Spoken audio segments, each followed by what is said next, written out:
এই যে দেখো আমার পিছনে লুকিয়ে আছে ইহুদি, আমার পিছনে লুকিয়ে আছে মসজিদুল আকসাকে যারা তছনছ করতে চেয়েছিল তারা লুকিয়ে আছে।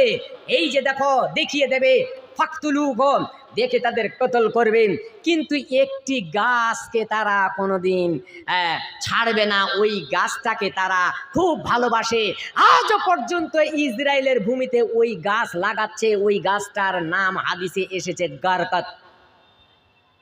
বাবজান, তাহলে তারা ওই গাছটাকে নিয়ে মানে তারা হাদিসের পাতাকে গবেষণা করেছে। গারকাত নামক গাছটা হাদিসের পাতায় উল্লেখ আছে, বুখারীতে মুসলিমে আছে। তাহলে তারা বুঝতে পারা যাচ্ছে তারা বুখারী মুসলিমও রিসার্চ করছে। শুধু আমাদের মুসলমানেরা, মৌলভী সাহেবেরা, মুহাদ্দিসরা এরাই রিসার্চ শুধু করে না, তারাও রিসার্চ করছে। যদি রিসার্চ না করত, গারকাত নামক গাছটা তো হাদিসের পাতায় আছে, কি করে তারা সন্ধান পেল? ওই গারকাত নামক গাছ, ওদের ধারণা যে গারকাত নামক গাছ তাদেরকে রক্ষা করবে, ওটা ইহুদি গাছ বলা হয়। এজন্য ইসরায়েলের ভূমিতে ওই গাছ তারা বেশি বেশি করে লাগাচ্ছে। বাপজানেরা আমার, তারা মরক্কো থেকে গাছ নিয়ে আসতেছে। মরক্কো একটা দেশ, মরক্কো থেকে গারকাত নামক গাছ নিয়ে এসে তাদের দেশে গাছ লাগাচ্ছে। ও বাপজান, কাকা জানেরা আমার, তাই আমি বলবো মুসলমান সজাগ হন, সচেতন হন, অ্যালার্ট হয়ে যান।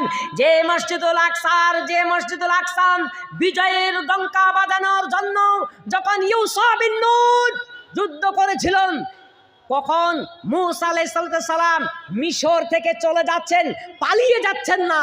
আদি পিতা দাদু দাদিদের, বাপ দাদুদের জমি, বাপ দাদুদের ভূমি অর্থাৎ মসজিদুল আকসার দিকে ফিরে যাচ্ছেন, জেরুজালেমে ফিরে যাচ্ছেন। মিশর পরিত্যাগ করলেন, সামনে লোহিত সাগর পেলেন। লোহিত সাগর পার হয়ে গেলেন সেনা সৈন্যদলকে নিয়ে, পিছনে ফেরাউনের সেনা সৈন্যদল নেমে গেল।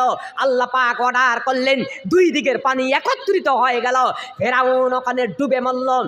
বাপজান, কাকা জানেরা আমার, আজও ফ্রান্সের বৈজ্ঞানিক রিসার্চ করেছে যে মমি আকারে মিশরের চিড়িয়াখানাতে ফেরাউনের যে বডিটা রাখা হয়েছে, এটা আমাদের মুসলমান গবেষণা করেনি।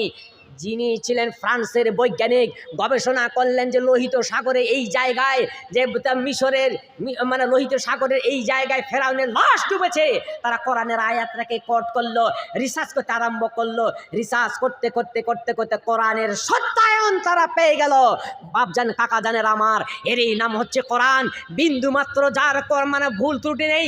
The NASA scientist have gone through experiment where any mistake A to Z of the holy কোরআনের ভুল তথ্য বের করার জন্য তারা গবেষণা করতে লেগেছিল।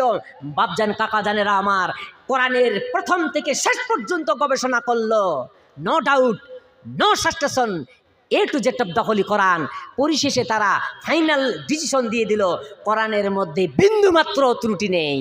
বাপজান, কাকা জানের আমার, বলছিলাম মিশর পার হয়ে গেলেন, লোহিত সাগর পার হয়ে গেলেন। লোহিত সাগর পার হয়ে যাওয়ার পর সিনাই পর্বত, সিনাই মরুভূমি, আজও সিনাই মরুভূমি 21,000 বর্গ কিলোমিটার জুড়ে সিনাই মরুভূমি। প্রিয় শ্রোতা মণ্ডলী আমার, বনি ইসরাইল এতই গাদ্দারি করেছিল, বনি ইসরাইলের কওম এতই গাদ্দারি করেছিলেন, মূসা আলাইহিস সালামকে বলেছিলেন যে চলো, সূরা আল মাইদার 21 নম্বর আয়াতে, ইয়া কওমি দুখুলুল আরযাল মুকাদ্দাসাতাল্লাতী কাতাবাল্লাহু লাকুম ওয়া লা তারতাদ্দু আলা আদবারিকুম ফাতানকালিবু খাসিরিন। আল্লাহ রাব্বুল আলামিন বলেন, মূসা আলাইহিস সালাম উনার কওমকে বললেন, এই আমার কওম, এ আমার সম্প্রদায়, উদখুলু, তোমরা প্রবেশ করো। কোথায় প্রবেশ করব? মুকাদ্দাসাতাল্লাতী, ওই পবিত্রতম জায়গায়, পবিত্রতম ভূমিতে তোমরা প্রবেশ করো। আল্লাহ পাক বলছেন মূসা আলাইহিস সালামকে, আপনি আপনার কওমকে বলুন যেন সিনাই মরুভূমি অতিক্রম করেন, যেন ফিলিস্তিনের মাঠে যেন ঢুকে যায়, জেরুজালেমের মধ্যে যেন প্রবেশ করে। এ হচ্ছে কোরআনের আয়াত। আল্লাহ রাব্বুল আলামিন বলছেন ফাতাকানিবু খাসিরিন, যদি তোমরা পশ্চাৎ ধাবন করো, যদি তোমরা ওখানে প্রবেশ না করো, তোমরা ধ্বংস হয়ে যাবে, তোমরা ক্ষতিগ্রস্তের মধ্যে পড়বে। মূসা আলাইহিস সালাম ওনার কওমকে যখন একথা বললেন, এবার মূসা আলাইহিস সালামকে তার কওমেরা কি জবাব দিচ্ছে? কি قالوا يا موسى إن فيها قوما جبارين। মূসা আলাইহিস সালামের কওম মূসা আলাইহিস সালামকে বলছেন, এই মূসা, ওখানে লাইয়া দখলাহাম, ওখানে কোনোদিন আমরা প্রবেশ করব না, কোনোদিন প্রবেশ করব না। কেননা ওখানে এত শক্তিশালী কওম বসবাস করে, ওই আমালেকারা বসবাস করেন, ওরা হচ্ছে অতি শক্তিশালী কওম। এই আয়াতকে আপনি যদি কম্পেয়ার করেন, আজও দেখুন তাহলে ইসরায়েলের ভূমিতে এত শক্তিশালী গোষ্ঠী বসবাস করছে, এত আয়রন ড্রোন নিয়ে তারা আছে, কিন্তু রাব্বুল আলামিন বলেন, আহারিন, তোমাদের আয়রন ড্রোন কোনো কাজে আসবে না, তোমাদের মিসাইল কোনো কাজে আসবে না। যখন রাব্বুল আলামিনের তরফ থেকে যখন রহমত বর্ষণ হবে, আয়রন ড্রোনকে ফাঁকি দিয়ে তোমাদের তেল আবিবের মধ্যে ঢুকে, ঘরের মধ্যে ঢুকে, বাড়িতে ঢুকে হামলা চালাবে, তোমাদের আয়রন ড্রোন কিছুই করতে পারবে না।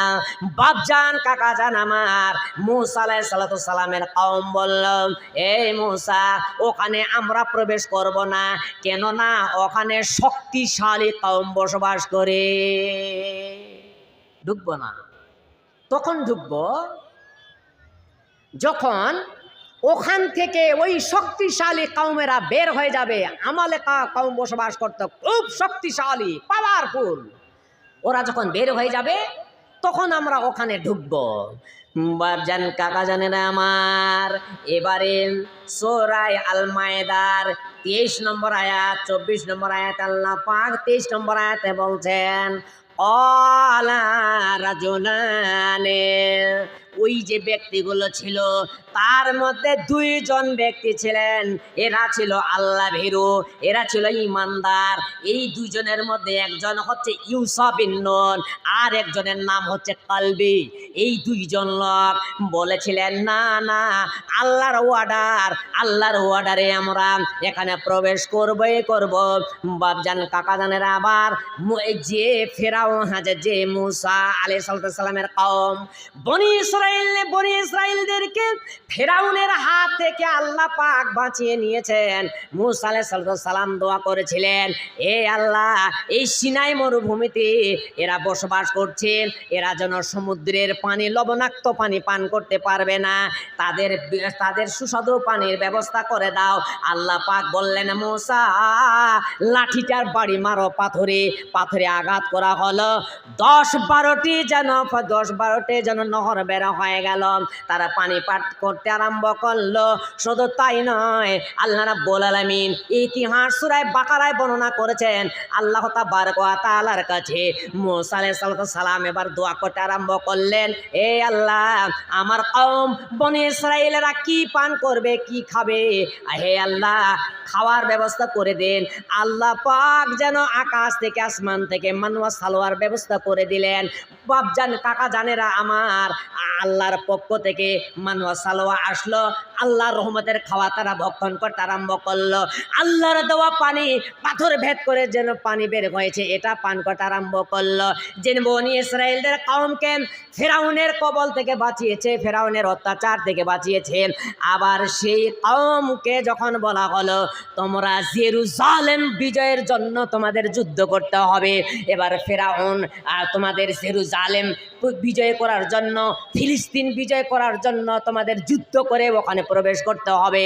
তখন মূসার কওম বলছে, ফাজাহাব, আহা, বলছে আপনি যান, ওয়া রাব্বুক, আপনার আল্লাহ যাক, ফাকাতিলা ইন্না হাহুনা কাঈদুন। মূসার কওম বলেছিলাম, মূসা আপনি যান আর আপনার আল্লাহ যাক, দুজনেই মিলে আপনারা লড়াই করুন। ইন্না হাহুনা কাঈদুন, আমরা এখানেই যেন বসে রইলাম। এতই নিমক হারাম, বুঝেছেন? এতই নিমক হারামের নিমক হারাম। আল্লাহর নিয়ামত ভক্ষণ করেছে, আল্লাহর দোয়া পানি ভক্ষণ করেছে, ফেরাউনের মানে নিপীড়িত দম্ভিত থেকে তাদেরকে রক্ষা করেছে। আর যখন বলছে যে চলো ওই মক্কা মদিনা ওখানে ঢুকতে হবে, মসজিদুল আকসাতে ঢুকতে হবে, লড়াই করতে হবে, ওরা বলেছিল কি ফাজখাব আনতা ওয়া রাব্বুক, তোমার আল্লাহ এবং তুমি লড়াই করো, ইন্না হা হুনা কায়িদুন। ধরেন তো, মনে হয় সালাউদ্দিন আইয়ুবী ফোনটা ধরেন। বাপজান, এই ধরনের কথা তো অনেক কথা আছে, দাস্তারবন্দিও হবেন, আপনারা চলে আসুন। আমি যেতটুকুই বললাম আমার কথাগুলো যাচাই করার চেষ্টা করবেন। বাপজান কাকাদান, আমার কথাটা বলতে বলতে ছাড়লাম। পৃথিবীর ইতিহাসে আজও পর্যন্ত কোনো মানুষের দোয়ায় সূর্য থেমে থাকেনি। থামাতে পেরেছি? পারি নাই। কিন্তু মূসা আলাইহিস সালাম যখন চলে গেলেন, মূসা আলাইহিস সালাম বললেন, আল্লাহ